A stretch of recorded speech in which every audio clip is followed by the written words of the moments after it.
Olá pessoas, sou o professor Francisco, um dos seus professores de Ciências da Natureza, e no meu caso a gente vai lidar aqui com física, tá?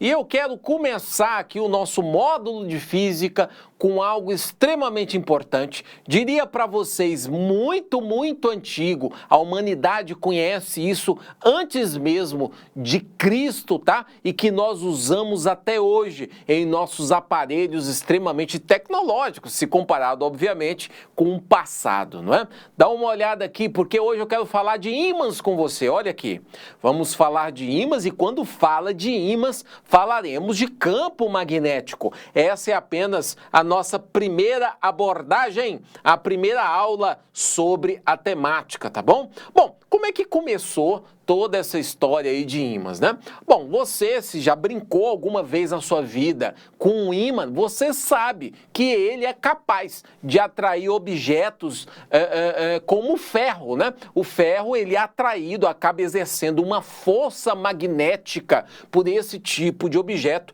por motivos que a gente vai explicar nessas aulas ainda, né?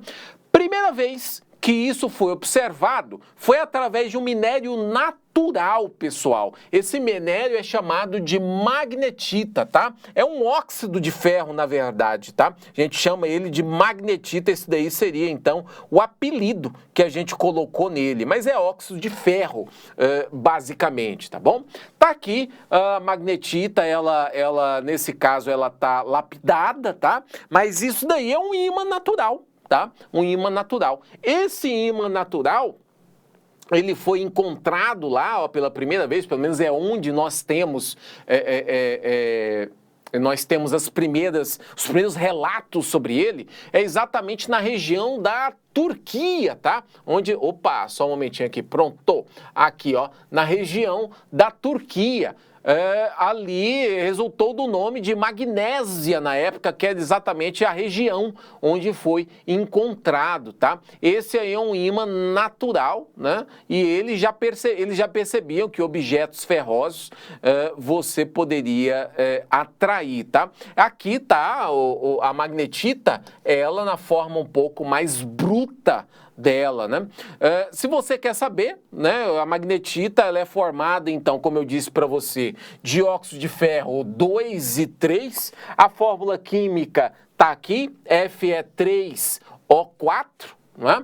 Ela apresenta na sua composição mais ou menos 69% de monóxido de ferro, 31% de óxido de ferro 3 e, obviamente, tem também moléculas de oxigênio, tá? O detalhe é o seguinte: na época que o pessoal, então, pegou esse material e fez as atrações com o ferro que existia ali, eles perceberam que o campo magnético era muito fraco. Não é como acontece com os ímãs que o homem cria hoje em dia para finalidades tecnológicas. Computadores, caixas de som, eletroímãs, todos esses são muito mais intensos do que esses ímãs naturais. O fato é que ficou quase como uma curiosidade e não se utilizou isso muito para poder fazer ciência durante muito tempo, tá? Só percebeu esse fato e deixou passar a história. Só muito tempo depois é que a gente viu as propriedades, né, que esses materiais magnéticos poderiam ter. Dá uma olhada aqui de novo. Joia! Então é assim que você tem o ímã natural, tá? Os gregos, então, eles perceberam que outros pedaços de ferro que estariam em contato com a magnetita, eles podiam também se transformar em ímãs, tá? Ou seja, você poderia fazer com que algo que não era ímã tornasse ímã, né? Esses pedaços de ferro são os ímãs artificiais, né? A gente chama de imantação o processo pelo qual o corpo, que é neutro, ou seja, não era ímã antes, se torna imantado. Na teoria, qualquer corpo pode se tornar um ímã, tá? Isso é verdade. Só que a gente não usa qualquer corpo para isso, exatamente porque fica muito mais difícil manter a magnetização a depender do material que você está lidando nesse caso, né? Os corpos que imantam com alguma facilidade são algumas ligas de ferro. Uma delas é o alnico, tá? O alnico, ele tem esse aspecto mais preto, né? Uma liga preta, você vê ela muito em caixa de som, aquele ímã de caixa de som, ele é feito basicamente de alnico, tá? É uma liga, ou seja, um composto que ele tem em si ferro, alumínio, níquel, cobre e tem também cobalto dentro da sua composição. Professor, eu quero então imantar um material.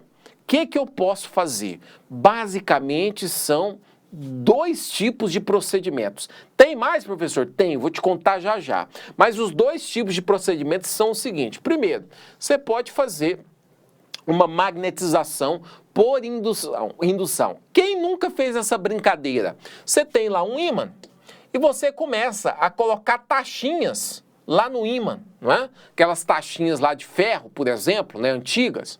Nesse caso aqui, você vai perceber que uma taxinha vai magnetizar a outra, não é? Uma vai ficar grudada na outra, como está sendo mostrado ainda na figura. É óbvio que quando você separar essas taxinhas, elas perdem a magnetização. Ela foi magnetizada por indução de um outro ímã que já era um ímã permanente, tá? Esse ímã aqui é um ímã permanente.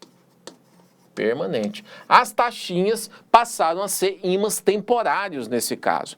Professor, eu quero deixar um material de forma que ele se torne um ímã por muito mais tempo, não é? Então você pode fazer uma magnetização do tipo atrito. O que você pode fazer? É o que se faz, por exemplo, quando você vai tentar magnetizar a agulha de uma bússola, não é? Porque uma bússola é uma agulha magnetizada. Você pode pegar um ímã permanente, um ímã qualquer, e começar a atritar, a esfregar esse ímã no material de ferro, com uma agulha de costura como essa. Se você fizer isso sempre passando numa direção, por várias vezes, a agulha tende a ficar magnetizada, tá bom? Então esse daí seria a magnetização por atrito. Olha só! Existem outras magnetizações artificiais que podem ser realizadas, tá? Colocando um campo magnético muito intenso de uma vez num ímã, ou melhor, no material, né? Como o alnico, por exemplo, como o neodímio e outros materiais, você consegue aí produzir ímãs artificiais de campo magnético muito intenso. Eu ainda quero te mostrar isso, né? Mais tarde aí eu vou te fazer uma sugestão de um vídeo que vai mostrar como construir um ímã, tá? Aguarde e confie, esse curso promete para vocês, né? Próximo aqui comigo. Muito bom. Para além disso, senhoras e senhores, a gente pode falar aqui também do seguinte, tá? Dois tipos de ímãs que eu já adiantei para você. Primeiro, os ímãs naturais, tá? Como a magnetita, que tem normalmente propriedade magnética baixa, campo magnético é baixo. Já os ímãs artificiais, aqueles que nós fabricamos, né? Eles têm capacidade magnética bem maior do que os ímãs naturais de forma geral, tá bom? Todo ímã ele possui um polo. Como assim, professor? Imagina um ímã em forma de barra, tipo aquele que eu mostrei para você nas figuras anteriores, tá? A experiência que a gente vai fazer é o seguinte: eu vou polvilhar, né, fragmentos de ferro nesse ímã, tá? Eu vou começar então a colocar limalha de ferro. É como se eu pegasse ferro e ralasse ele até virar um pozinho, tá? O que a gente observa na prática? A gente observa o seguinte, ó. A gente observa que essa limalha, ela tende a se concentrar em determinadas regiões do ímã. Veja, esse ímã de barra vermelho que está em cima, tá? Perceba que a limalha, ela se concentrou de cá e de cá, né, nessas regiões. Essas regiões do ímã a gente chama de polo. E esses polos, eles vão levar um nome especial para a gente poder distinguir que polo é um, que polo vai ser outro, tá? Dá uma olhada aqui comigo. Os polos, eles podem então receber o nome de polo norte e polo sul. Por que esses polos podem fazer isso? Foi observado há muito tempo, provavelmente pelos chineses, tá? Muito tempo atrás, que se eu pegasse um ímã como aquele de barra e simplesmente pendurasse por um fio de nylon, como esse daqui, por exemplo, não é? Pendurasse o ímã aí, desse uma forma de amarrar o ímã, ele naturalmente se orientaria, não é? Os seus polos orientariam um lado para o polo norte da Terra e o outro lado para o polo sul da Terra.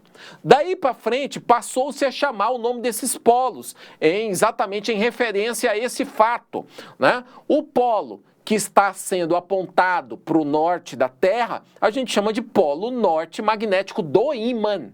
Tá? O polo sul, a gente também chama de polo sul do ímã, tá? Isso sempre vai acontecer, professor Francisco, sempre, toda a vida. Você pode fazer essa experiência. Tem algumas experiências até interessantes que você pode realizar. Veja, uma possível é você, por exemplo, pegar uma baciazinha de água e pegar uma rolha, dessas rolhas de garrafa, tá?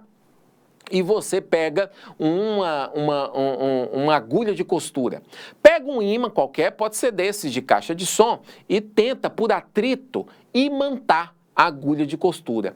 Coloca a agulha em cima da rolha e a rolha na água para que ela possa boiar. O que você vai perceber é que naturalmente a agulha ela vai querer se orientar para os polos, tá? Você fez ali uma bússola, porque você fez com que aquela agulha fosse um lado para o norte e o outro lado para o sul, tá? Que lado vai ser? Vai depender do jeito que você imantou essa agulha, tá? Para poder saber quem vai ser o norte e quem vai ser o sul do nosso planeta, tá? Você produziu realmente aí uma bússola caseira, tá bom? Volta aqui comigo que eu tenho mais propriedade. Bom, mais do que isso, senhoras e senhores, a gente pode dizer então que os ímãs, ele tem um campo magnético, né? Os polos dos ímãs, se eu fosse visualizar o que está acontecendo, uma figura possível, seria essa que eu estou mostrando para você, né? O polo, então, voltado para o norte geográfico é o polo norte do ímã e o sul a mesma coisa, tá bom? O sul exatamente a mesma coisa. Também existe um outro princípio entre os ímãs que é chamado de princípio de atração e repulsão. Qual que é a experiência? Você pega dois ímãs. Você vai perceber que, dependendo do jeito que você aproxima esses dois ímãs, esses ímãs vão grudar um no outro, ou pode acontecer desses ímãs repelirem um ao outro, tá? O que a gente observou? Quando você aproxima dois polos nortes ou dois polos sul, vai aparecer uma força de repulsão entre esses ímãs. Quando eu era menino, eu gostava até de brincar com isso. Eu acho que vocês devem ter tido essa experiência.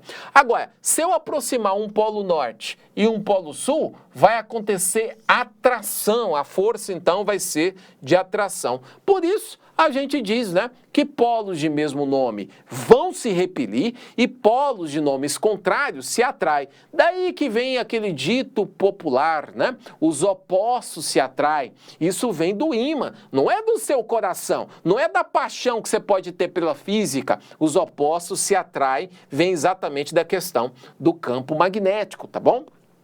Bom, tá aí, né, uma experiência possível de se fazer quando você usa ímãs. Aquela mesma ímã que você colocou pendurado, aproxima um ímã. Quando você aproxima dois polos norte, essa figura aqui, ó, da esquerda da sua tela, você vai perceber que vai haver uma torção para poder repelir aquele ímã. Se você aproxima dois polos sul, mesma coisa. Agora, se você aproxima um sul com um norte, que é o caso aqui, o terceiro, nesse caso aparece uma força de atração, tá bom?